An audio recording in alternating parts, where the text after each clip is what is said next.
సహాయం మన మీద ఉండటానికి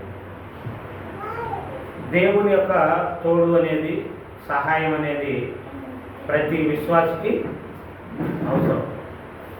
పసిబిడ్డకు తల్లిదండ్రులు తోడుంటే పసిబిడ్డ యొక్క ఆపదలలో, పసిబిడ్డ యొక్క అవసరాల్లో తల్లిదండ్రులు ఏం చేస్తారు? తోడుగా ఉంటారు. అప్పుడు తల్లిదండ్రులు తోడున్నారని పసిపిల్లలు ఎలా ఉంటారు? సంతోషంగా ఉంటారు. అంటే మనం సంతోషంగా ఉండాలి అన్నా, మనం ఆపదల నుండి కాపాడబడాలి అన్నా, కష్టాల నుండి కాపాడబడాలి అన్నా ఎవరి తోడు మనకు అవసరం? దేవుని తోడు మనకు అవసరం.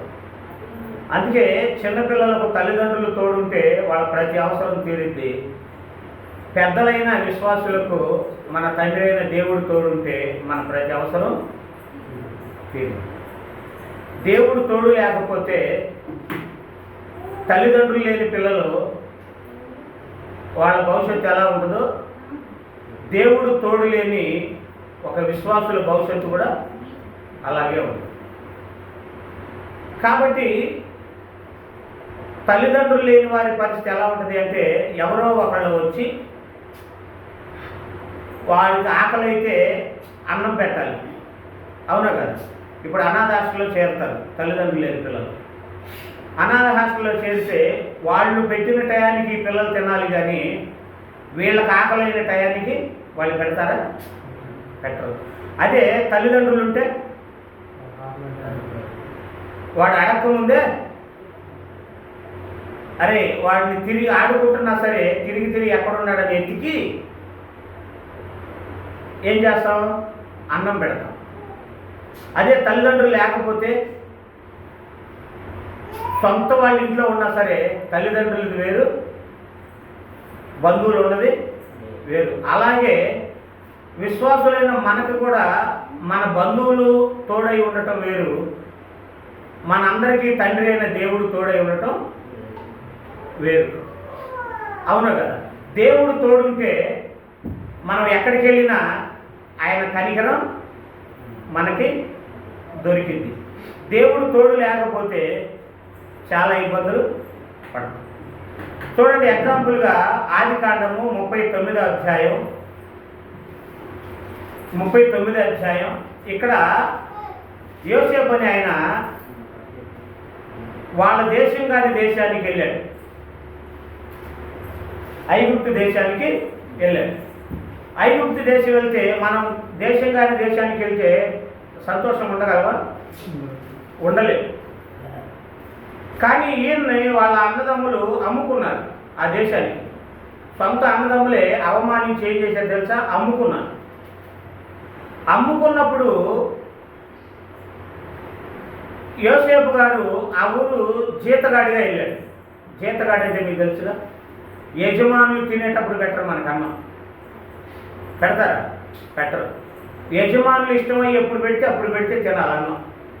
అలాంటి పరిస్థితుల్లో యోసేపు గారు ఉన్నారు.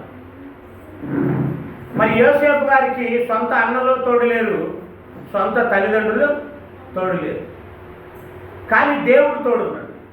దేవుడు తోడుండేసరికి ఈయన ఎవరింటికైతే జీతానికి వెళ్ళాడో ఆ ఇంట్లో వాళ్ళ ఆ పరిస్థితులు ఎలా అనుకూలపరిచాడో చూడండి. 23వ వచనం, ఆదికాండము 39వ అధ్యాయం 23వ వచనం చూడండి. యెహోవా యోసేపు గారికి తోడై ఉన్నాడు. మీకు అర్థమైందమ్మా? మరి దేవుడు తోడై ఉంటే ఏం జరిగిందంట? ఏం జరిగింది చూడండి. యెహోవా అతనికి తోడై ఉండేను కనుక జైల్లో పడ్డాడు. ఏమయ్యాడు? జైల్లో. ఒక స్త్రీ ఏం చేసింది? నాకు అనుకూలంగా ఉండు, నా శరీర వాంఛ తీర్చు అన్నది. నేను తీర్చును, దేవుడు ఇది తప్పని చెప్పాడు. ఎందుకంటే వాళ్ళ ఇంట్లో పనిచేస్తున్నాడు. వాళ్ళ ఇంట్లో పనిచేస్తే వాళ్ళ ఇంట్లో జీతగాడు ఏం చేయాలి? ఆ ఇంట్లో వాళ్ళు ఏది చెబితే అదే చెయ్యాలి. వాళ్ళ వానరమ్మ ఏమన్నదో తెలుసా? వాళ్ళ వానర్ గారి భార్య ఏమన్నదో తెలుసా? నా శరీర వాంఛ తీర్చు అన్నది. ఎంత అందంగా ఉంటాడో తెలుసా? చాలా అందంగా ఉంటాడు. అలాంటి అందాన్ని ఆవిడ చూసి నా శరీర వాంఛ తీర్చు అన్నప్పుడు నేను తీర్చను అనేసరికి మరి రాజు తలుచుకుంటే దెబ్బలో కొదవ అన్నట్టుగా రాణిగారు తలుచుకుంది. ఏం చేసింది? జైలు వేయించింది. జైలు వేసేసరికి అప్పుడు ఏం జరిగింది? ఇప్పుడు చదవండి. ఆ చెరసాల అధిపతి అతని చేతికి అప్పగింపబడిన దేని గురించి విచారణ చేయక ఉండెను. అతడు ఎందుకని విచారణ చేయకుండా జైలర్ అంట కొండల గారు విన్నారా? జైలర్ ఏం చేశాడో తెలుసా? ఆయన జైల్లో పడితే పట్టించుకోవట్లేదంట. ఎవరిని? యోసేపు గారిని. మీకు అర్థమైందా? జైలర్ పట్టించుకుంటే దెబ్బలే కదా, శిక్షే కదా. కానీ జైలర్ పట్టించుకోవట్లేదట. ఎందుకని?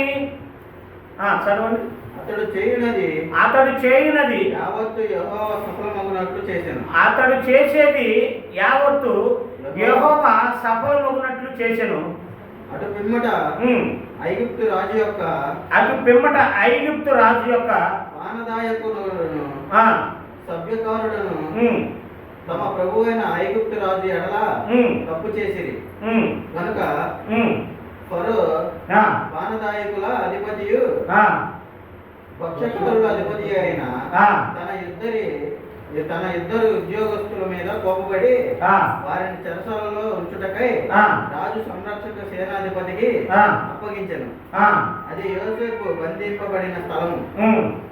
ఆ సేనాధిపతి వారిని యోసేపు 40 వచ్చిన కదా, 40 అధ్యాయం చదువుతున్నాం. నేను 29 వరకు చదువుతా చూడు, 23 వరకు. 21 నుంచి చదువు.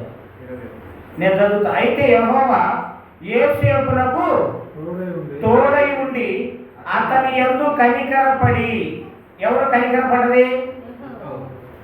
కనికరపడి అతని మీద ఆ చెరసాల యొక్క అధిపతికి కటాక్షము కలుగునట్లు చేసెను. ఏం చేశాడంట? జైలరు శిక్షించి ఆయనకి యోసేపు మీద ఏ మనసు కలిగేటట్టు చేశాడంట? మంచి మనసు. అంటే దేవుడు తోడుంటే ఏమైపోద్ది? శిక్షను కూడా తప్పించుకోవచ్చు. చూడండి ఎంత బాగా చెప్పండి, నేను చదువుతా. అయితే యెహోవా యోసేపునకు తోడై ఉండి అతని యందు కనికరపడి అతని మీద ఆ చెరసాల యొక్క అధిపతికి కటాక్షము కలుగునట్లు చేశారు. అంటే యెహోవా తోడై ఉండి యోసేపు గారి మీద ఏమంటాడు? కనికరపడ్డాడు.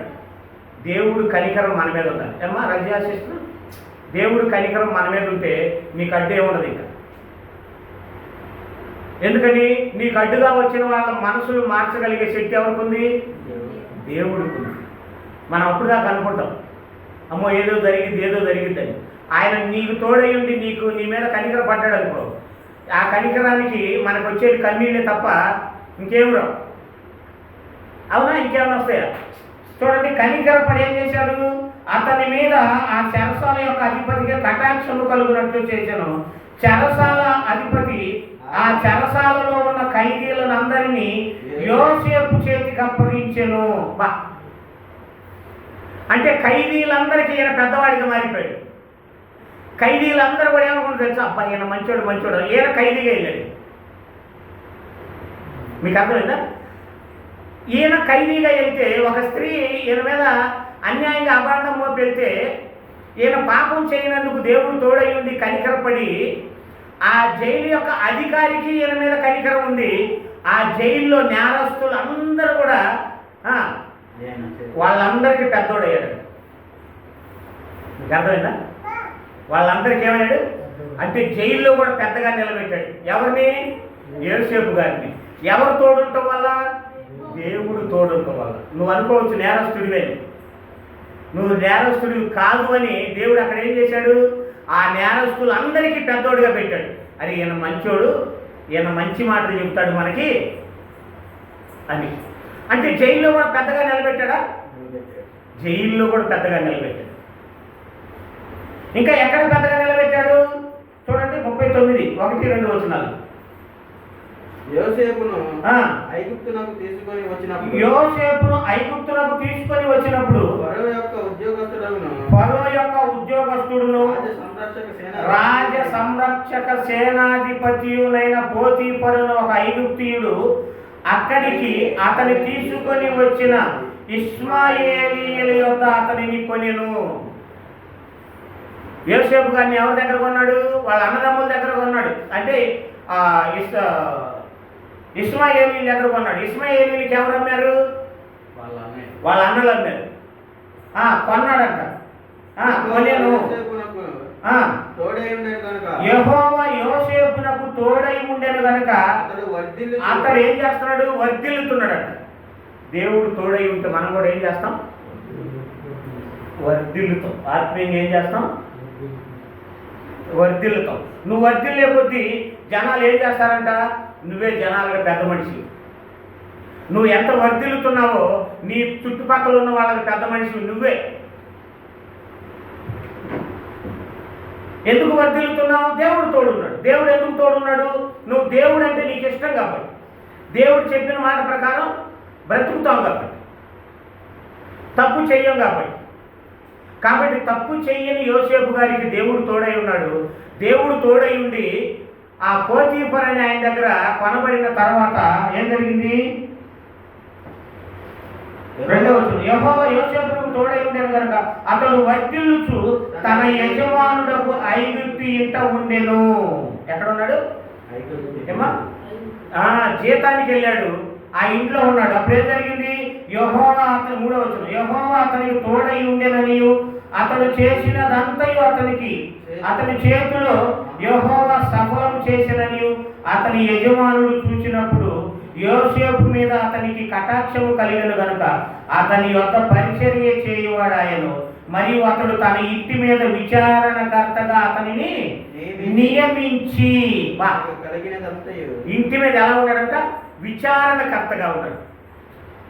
అంటే జైలుకి వెళ్తే జైల్లోనూ పెద్దవాడిగా ఉన్నాడు, ఇంటికి వస్తే ఇంట్లో కూడా ఎలా ఉన్నాడు బాబు పండ్ల గారు? అంటే దేవుడు తోడై ఉన్నవాడు ఎక్కడున్నా కానీ ఎలా ఉంటాడు తెలుసా? తలగా ఉంటాడు. ఎలా ఉంటాడు? తలగా ఉంటాడు. ఎందుకని?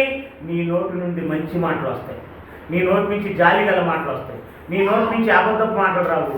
నీ ప్రవర్తన ఎలా ఉంటుంది? మంచిగా ఉంటుంది. అందరినీ మంచిగా చూస్తాం, అందరితో మంచిగా మాట్లాడతాం, అందరినీ కలుపుకోవాలని చూస్తాం, నమ్మకాన్ని సంపాదించుకుంటాం. నమ్మకం ఉన్న ప్రతి మనిషి పెద్ద మనిషి. నమ్మకంతో బ్రతుకుతున్న ప్రతి మనిషి పెద్ద మనిషి. ఇప్పుడు మన మీద గౌరవాన్ని పెంచేది నమ్మకమే కదా. ఏమో అవునా కదా? నమ్మకం. భార్య మీద నమ్మకం ఉందనుకోండి, నెత్తిన పెట్టుకుంటాడు. ఇప్పుడు నెత్తిన భర్త భార్యను నెత్తిన పెట్టుకున్నాడంటే గొప్పతనం ఎవరిది? భార్య.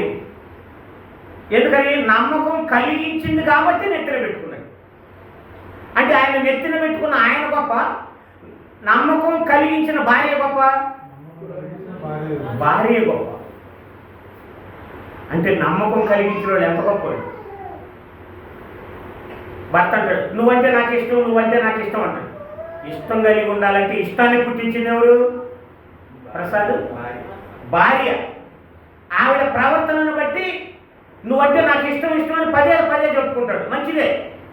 కానీ నువ్వు నాకు ఇష్టం అని చెప్పుకోవాలంటే నీకు ఇష్టం వచ్చినట్టు బ్రతికిన ఆవిడ గొప్పతనం. ఏమో అవునా కదా? అంటే నమ్మకానికి ఎంత ఉంది? నమ్మకస్తులు అందరూ పెద్ద మనుషులు. నమ్మకంగా బ్రతికే ప్రతి ఒక్కళ్ళు కూడా చిన్నపిల్లలైనా సరే వాళ్ళు ఎవరు అనమాట? పెద్ద మనసు కలిగిన వాళ్ళు. బ్రహ్మ అంటాడు, ఆ పెట్రోల్ బంక్ కాడికి వెళ్ళాడట. బ్రహ్మ పెట్రోల్ బంకు పని చేస్తుంటే అక్కడ డబ్బులు పెత్తనం ఎవరికి ఇచ్చారు తెలుసా? బ్రహ్మానికి ఇచ్చారు. వాడు మొన్న 2 నెలలు మేనేజర్గా చేయమన్నారు పెట్రోల్ బంకులు. డబ్బులు పెత్తనం బ్రహ్మానికి ఇచ్చేసరికి బ్రహ్మ వచ్చి ఆనందంతో మావయ్య నన్ను ఎంతగా నమ్మారు అంటే ఆ క్రెడిట్ దేవుడిదిరా. నువ్వు నమ్మకాన్ని బట్టి బ్రతికావు, దేవుడు వాళ్ళకి నీ మీద కనికరం పుట్టించాడు. ఆ నమ్మకాన్ని నువ్వు సంపాదించుకోకపోతే వాళ్ళు నీకు ఆ పెత్తనం ఎవరుగా పెత్తనం ఇస్తారా? అంటే నువ్వు వాక్యానుసారంగా పద్ధతిగా ఉన్నావు కాబట్టి, ఆ పద్ధతి ప్రకారం నువ్వు బ్రతికావు కాబట్టి, నీ ప్రవర్తనను బట్టి వాళ్ళు నీ మీద నమ్మకం పెట్టుకున్నారు. ఈయన మంచివాడు అని, డబ్బు ఇతని చేతికిస్తేమి కాదు అని. అలాగే మనం కూడా దేవుడి దగ్గర కానీ, లేదా మనం పనిచేసే యజమానుల దగ్గర కానీ, లేదా మన ఇంట్లో భర్తల దగ్గర కానీ, లేదా భార్యల దగ్గర, లేదా పిల్లల దగ్గర మన అందరం కూడా యథార్థతతో నమ్మకాన్ని పుట్టిస్తే, ఆ నమ్మకమే మనల్ని ఏ స్థానంలో నిలబెట్టింది? పెద్దవాళ్ళ స్థానంలో. ఒక ఇంట్లో 4 కూతుళ్ళు ఉన్నారనుకోండి, ఒక్క అమ్మాయే దేవుడికి భయపడుతుంది అనుకోండి, ఆ ఒక్క అమ్మాయే పెద్దది 4 కూతుళ్ళకి. వయసులో చిన్న అయినా సరే తెలివితేటల్లో పెద్దది. అప్పుడు తండ్రి పెత్తనం ఎవరికి ఇస్తాడు? చిన్నమ్మాయి అయినా చిన్నమ్మాయికే ఇస్తాడు. ఆ పెత్తనం ఎందుకు వచ్చింది? నమ్మకాన్ని బట్టి. అవునా కదండి కొండల గారు? అందుకనే పెద్దలు అంటారు, ప్రాణం పోయినా ఒకటే, నమ్మకం పోయినా ఒకటే. ఎప్పుడైతే మనం అంటే నమ్మకం పద్దో అప్పుడే మన ప్రాణం పోయినట్టు అంటారు. ఏమో అవునా కదా? కాబట్టి యోసేపు గారికి దేవుడు తోడై ఉన్నాడు అంటే ఆయన దేవుడి దగ్గర నమ్మకాన్ని కలిగించుకున్నాడు. అందుకని వాళ్ళ ఇంట్లో ఎలా ఉన్నాడంట? 4వ వచనం చదువు. మరియు అతడు తన ఇంటి మీద విచారణకర్తగా అతనిని నియమించి తనకు కలిగినదంతయు అతని చేతికి అప్పగించాను. అబ్బా! అంటే ఇంట్లో పెత్తనం కూడా, ఏ ఇంట్లో అయితే జీతగాడిగా ఉండాలని కొనుక్కున్నాడో పోతీఫర్ అని ఆయన, ఆ ఇంటికే ఎలా ఉన్నాడు బాబు? యజమానుడుగా ఉన్నాడు. అరే జైలుకి వెళ్తే జైల్లోనూ పెద్ద, ఇంటికి వస్తే ఇంట్లోనూ పెద్ద. అంటే పెద్దవాడు ఎక్కడున్నా పెద్దవాడే. అంటే పెద్ద మనిషి తనం దేన్ని బట్టి వస్తుంది? వయసును బట్టా? మనస్సును బట్టి, నమ్మకత్వాన్ని బట్టి. కానీ లోకంలో పెద్ద మనిషి అంటే, అయ్యా మా కోడలను కొడుకు అరుచుకున్నారు, పెద్ద మనుషులు పిలిచడండి అంటే ఎవరు పిలుస్తారు? బాగా వయసుండి డబ్బున్నోళ్ళు పిలుస్తారు. కానీ బైబిల్ ప్రకారం పెద్ద మనిషి ఎవరు బాబు? క్యారెక్టర్ ఉన్న ప్రతి మనిషి పెద్ద మనిషి. అందుకే జైలుకి వెళ్తే జైల్లో నేరస్తులందరికీ పెద్దవాడయ్యాడు.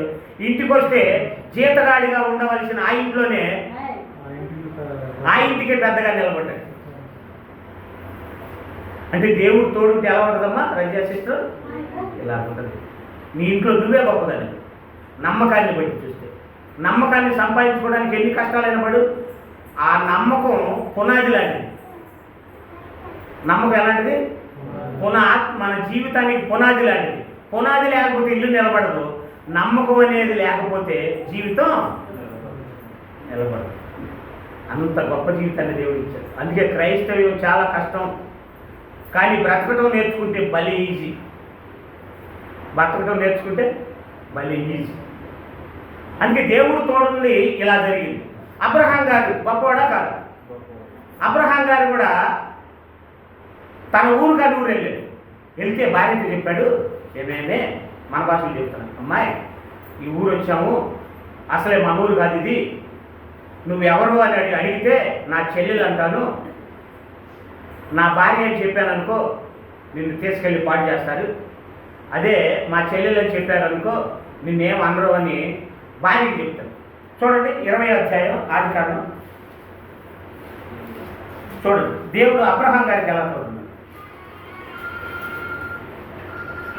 20వ అధ్యాయం తీసారా? మొదటి నుంచి చదువుతా చూడండి. దేవుడు అబ్రహాం గారికి ఎలా తోడున్నాడు? అక్కడ 20వ అధ్యాయం మొదటి వచనం నుంచి. అక్కడ నుండి అబ్రహాము దక్షిణ దేశమునకు తరలిపోయి కాదేశుకును షూరుకును మధ్యప్రదేశములో నివసించి గెరారులో కొన్నాళ్ళు ఉండెను.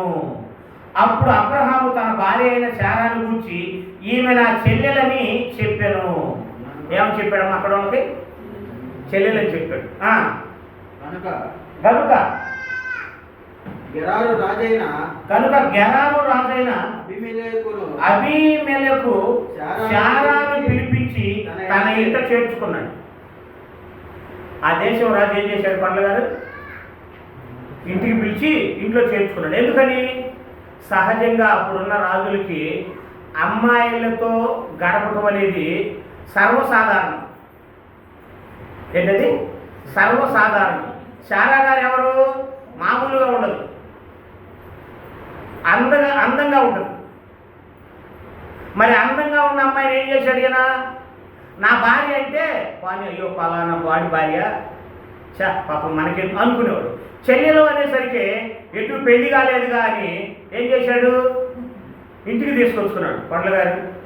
మరి అబ్రహాం గారు తిరగబడతాడా? మనూరా తిరగబడ్డాడు, వాళ్ళూరా తిరగబడ్డాడు. తెచ్చుకొని ఇంట్లో పెట్టుకున్నాడు. ఇంట్లో పెట్టుకుంటే ఏమైంది చూడండి. అయినను రాత్రి వేళ దేవుడు స్వప్నమందు అబీమెలెకు నొద్దకు వచ్చి, దేవుడు వచ్చాడు అంటే అబ్రహాం గారికి దేవుడు తోడున్నాడా? మరి అబ్రహాం గారి భార్యని వేరే అతను శారీరకంగా ఇబ్బంది పెడితే మరి దేవుడు ఊరుకుంటాడా? దేవుడే వచ్చాడు. దేవుడు వచ్చాడు. ఎందుకని? వాళ్ళ ఇంటికి తీసుకెళ్ళాడు. తీసుకెళ్ళిన ఆయన ఏం చేస్తున్నాడు? అబ్రహాం గారికి ఏం తెలుసు? ఇంట్లో ఉన్న ఆయనకి. కానీ దేవుడికి తెలుసా? తెలియదు. కానీ దేవుడు ఎంటర్ అయ్యాడు. ఎంత అద్భుతమో చూడండి. తన భార్యను వేరే ఆయన దగ్గరగా తీసుకొని చెరచబోతే అప్పుడు దేవుడు ఎంటర్ ఏం చేశాడు చూడండి. నీవు నీ ఇంట చేర్చుకునే స్త్రీ ఒక పురుషుడికి భార్య కనుక ఆమె నిమిత్తము నీవు చచ్చిన వాడవు సుమా అని చెప్పాను. అప్పుడు దాకా ఆయనకు తెలియదు, అభిమేలకి. ఈయన అబ్రహాం గారి భార్య అని తెలియదు, చెల్లెలని చెప్పాడుగా. చెప్పేసారి చెల్లెలేక పెళ్లి కాలేదుగా, మన ఇంట్లో ఉంటుందిలే, నా కోరిక తీర్చిద్ది అనుకున్నాడు. దేవుడు ఊరుకుంటాడా? తోడై ఉన్నాడు కదా అబ్రహాం గారికి. తోడై ఉంటే దేవుడు ఏం చేస్తాడనమాట? నీకు అపవాదు అనేది రానియడు. రానిస్తాడా? రానియడు. అప్పుడు ఏం చెప్పాడు? నువ్వు దగ్గరకి పాడు చేయబోయిన అమ్మాయి ఎవరో తెలుసా? ఒకరి భార్య. కాబట్టి ఆ అమ్మాయిని నువ్వు మర్చిపో, ఆ అమ్మాయి మీద నీకు చెడు స్వభావాన్ని తీసేసుకో అని చెప్పాడు. అయితే అప్పుడు అబీమెలెకు ఆమెతో పాలేదా? పోయాడా? ఆమెతో పాలేదట. ఏమా విషయం అంటే దేవుడు ఏం చేశాడు? పాపకుండా చేశాడు. అది ఆమెతో పోతే అబ్రహాం గారికి పరువేది? విశ్వాసులకు తండ్రి అవమానమా కదా? అందుకని దేవుడు ఏం చేశాడు తెలుసా? నమ్మకస్తుడైన అబ్రహాం గారికి దేవుడు తోడై ఉండి భార్య వేరొకరి చేతిలో పడకుండా ఆపేశాడు.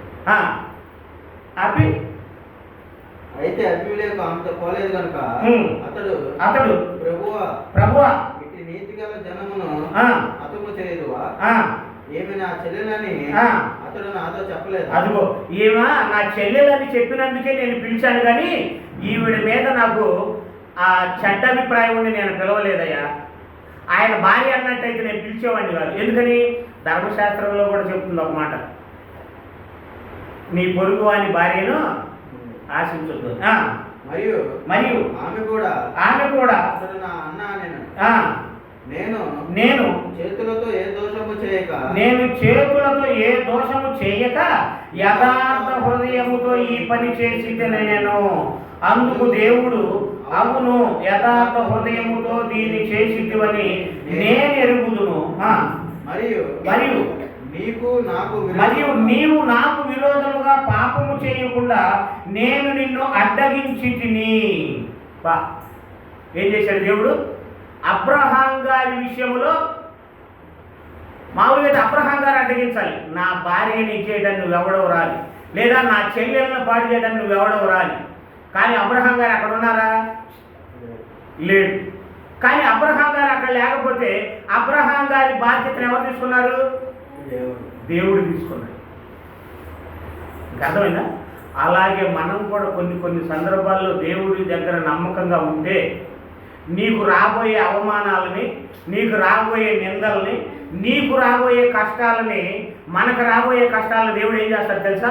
ఈ విధంగా తోడై ఉండి మనకు బదులుగా ఆయన నుండి మన కార్యాలు ఏం చేస్తాడు? సఫలం చేస్తాడు. కానీ మనుషులకు తెలియట్లేదు, మనుషులకి ఈ సంగతి తెలియట్లేదు. అప్పుడేం జరిగిందయ్యా? అందుకే ఉమ్. నేను నిన్ను ఆమెను ముట్టనీయలేదు. అందుకే నేను నిన్ను ఆమెను ముట్టనీయలేదు. కాబట్టి ఆ మనుషుని భార్య ఆ మనుష్యుని భార్యను తిరిగి అతని చేతికి అప్పగించుము అని ఏమన్నాడు తెలుసా? ఎందుకు అప్పగించాలో తెలుసా? చెప్తున్నాడు. అతడు ప్రవక్త. అతడు నీ కొరకు నువ్వు పాడు చేయబోయే, నువ్వు అనుభవించబోయిన ఆ స్త్రీ ఎవరు కాదు, ప్రవక్త భార్య. ఆయన ప్రార్థన చేశాడనుకో, నాకు నీ గతి అంతే అంటున్నాడు. అంతేనా ఉంది అక్కడ? చూడు, అతను ప్రవక్త. అతడు నీ కొరకు ప్రార్థన చేయను. అతడు నీ కొరకు ప్రార్థన చేయను. నీవు బ్రతుకుతావు. అదిగో, నిన్ను క్షమించమంటే నేను నిన్ను క్షమిస్తా. అతడు వీడిని చంపయ్యా అంటే చంపేస్తా. ఎందుకని? అతడు ప్రవక్త. నాకు ప్రార్థన చేశాడనుకో నీ గురించి, నిన్ను బ్రతకనివ్వమంటే బ్రతకనిస్తా, నిన్ను చంపమంటే చంపేస్తా. అంటే దేవుడు తోడై ఉంటే వాళ్ళు ఎలా ఉంటారు? పెద్ద మనుషులాగా. ఏమంటే అవునా కదా? గుణాలు బాగుంటాయి, గుణాలు పెద్దగా ఉంటాయి. నీవు ఆమెను అతనికి అప్పగించని ఎడల నీవును నీ వారందరూ నిశ్చయముగా చచ్చెదరని తెలుసుకొనమని స్వప్నమందు అతనితో చెప్పాను. దూతను పంపించాడు దేవుడు. దూతను పంపించి ఏం చేశాడు? ఇదిగో ఇలాంటి మాటలు చెప్పాడు. నువ్వు తిరిగి పంపి అతని భార్యని అతని చేతికి పంపించలేదో మీ అందరూ కూడా ఏమైపోతారు? చచ్చిపోతారు. అంటే దేవుడు తోడుంటే ఎలా ఉంటుంది? అందుకే అంటారు, చాలామంది పరిశుద్ధులు అనిపించుకుంటూ వాళ్ళ జోలికి రారు. ಎಲ್ಲರೂ తెలుసా? ఈయన యథార్థంగా బతుకుతాడు అంటే వాళ్ళ జోలికి ఎవరు రారు, శత్రువులు సైతం. ఎందుకో చెప్పండి? దేవుడు కలిగించుకుంటాడు. ఇతను చెడ్డవాడు అంటేనే ఆయన జోలికి వెళ్ళరు. కానీ ఇతను నీతిమంతుడు అంటే ఆయన జోలికి వెళ్తారా? పిలాతు గారి భార్య ఏమంటుంది బాబు? పిలాతు గారిని అదే సిలువుకు అప్పగించినప్పుడు ఆ నీతిమంతుడి జోలికి వెళ్ళొద్దు అన్నది. ఎందుకు వెళ్ళొద్దు అన్నది? నీతిమంతుడి జోలికి వస్తే అది సామాన్యం కాదు. నీతిమంతుడిని అనుసరించు, నీ జీవితం నా జీవితం బాగుంటుంది. నీతిమంతుడికే వ్యతిరేకంగా ఉన్నామనుకోండి, ఇంకా ఆయన వస్తాడు. పిలాతు గారి భార్యకి కల్లో కనపడి చెప్పాడండి దూత. ఇక్కడ కూడా కల్లో కనపడి అబీమెలెకు ఏం చెప్పాడు? అతని భార్యని అతనికి అప్పగించు. అతని భార్యని అతనికి అప్పగించగా ఏదైనా చేశావో నువ్వుండో నీ జనం ఉండదు అనేమన్నాడే. తెల్లవారినప్పుడు అబీమెలెకు లేచి తన సేవకులందరినీ పిలిపించి ఈ సంగతులన్నీ వారికి వినిపించాడు. సేవకులందరికీ ఏనే కాదు, సేవకులకు కూడా చెప్పాడమ్మా. ఏమని? వినిపించినప్పుడు ఆ మనుషులు మిగులా భయపడిరి. అబీమెలెకు అబ్రహామును పిలిపించి, నువ్వు మాకు చేసిన పని ఏమిటి? నీవు నా మీదికి నా రాజ్యం మీదికి మహాపాతకము తెప్పించున్నట్లు నేను నీ ఎదుట చేసిన పాపం ఏమిటి? చేయరాని కార్యములు నాకు చేసితివని అతనితో చెప్పెను. మరియు అబీమెలెకు, నీవేమి చూసి ఈ కార్యము చేస్తావని అబ్రహామును అడుగగా, అంటే మాలో ఏ చెడతనం చూసి నా చెల్లెలని చెప్పావయ్యా నువ్వు? నేను కొంచెం మాత్రం తొందరపడ్డట్టయితే దేవుడు మమ్మల్ని మా రాజ్యాన్ని తీసేసేవాడే అన్నాడు. ఈ స్థలమందు దేవుని భయం ఏమాత్రము లేదు కనుక నా భార్య నిమిత్తము నన్ను చంపుదురు అనుకొని చేసి తిని అన్నాడు. అంతేకాక ఆమె నా చెల్లెల మాట నిజమే అని చెప్పాను. చూసారా? అంటే దేవుడు తోడుంటే ఏం జరిగింది? ఆపద నుంచి కాపాడబడ్డాడు. భార్యను పరిశుద్ధంగా అప్పగించబడ్డాడు. అబీమెలెకు రాజుకి దేవుడు భయం పెట్టాడు. అవును కదా? అలాగే యోబు గారు ఒక మాటలో చూసుకొని మనం ముగించుకోండి. యోబు గారు అమ్మ దేవుడి కోసం కళా సిస్టర్ అమ్మ యోబు గారు దేవుడి కోసం ఆస్తులు బాగొట్టుకున్నాడా లేదా? పిల్లలందరూ పోయారా లేదా? అందరూ పోయారు. అందరూ పోయినా దేవుడు తోడున్నాడా? దేవుడు దూరం అయ్యాడా? దేవుడు తోడున్నాడు. దేవుడు తోడుండేసరికి ఏం జరిగిందో చూడండి. యోబు గ్రంథం 29వ అధ్యాయం ఒకసారి.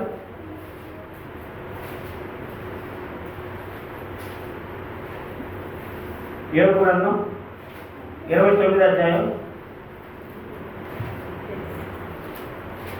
అందుకే ఒక మాటమ్మా రజియా సిస్టర్, మనకి ఎన్ని ఆస్తులున్నా దేవుడు తోడు లేకపోతే ఉపయోగం లేదు. మనకి ఎంత ఆనందం దొరికినా దేవుడు తోడు లేకపోతే ఉపయోగం లేదు.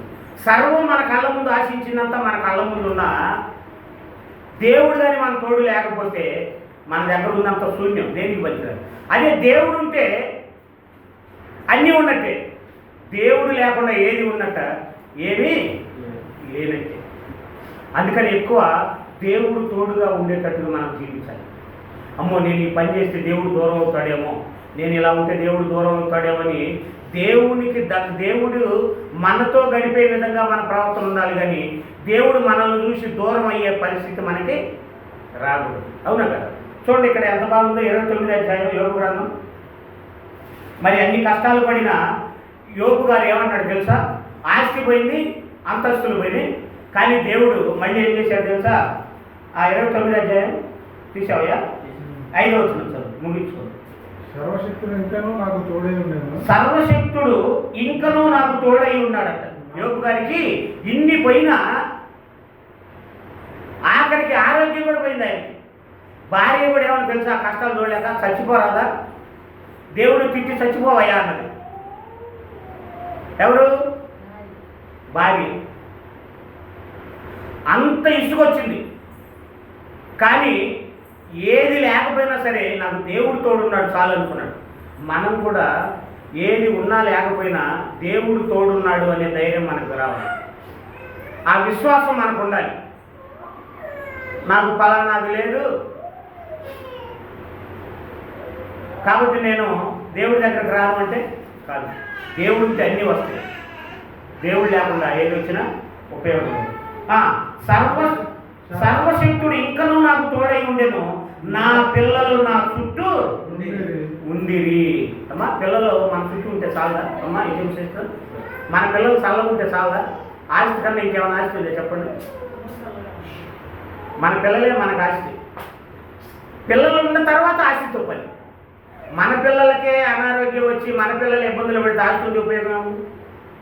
కొన్ని రోగాలు ఆస్తులతో బాగు చేసుకోవాలి, చేయగలవా? కానీ మన పిల్లలు ఆరోగ్యంగా మన కళ్ళ ఉంటుంది. ఆ డబ్బు ఆ కోట్లు ఆ పొలాలు నాకెందుకు రాంటారు అంటావా? అంటే దేవుడు తోడున్నందుకు యోబు గారు బాగున్నారంట. ఆయన పిల్లలు కూడా ఆయన కళ్ళ ముందు ఎలా ఉన్నారంట? మళ్ళీ చదువుకో వింటారు.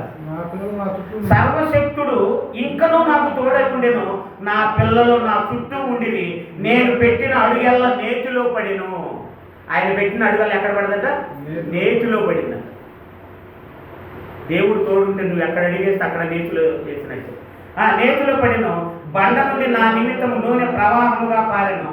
పట్టణపు గుమ్మములు నేను వెళ్ళినప్పుడు, రాజవీధిలో నా పీఠము సిద్ధపరుచుకొనినప్పుడు యవ్వనులు నన్ను చూసి దాగుకొనిది, ముసలివారు లేచి నిలవబడిది, అధికారులు మాట్లాడటం మౌని మాని నోటి మీద చెయ్యి వేసుకునేది, ప్రధానులు మాట్లాడక ఊరకొనేది, వారి నాలుక వారి అంగిలికి అంటుకొనేను.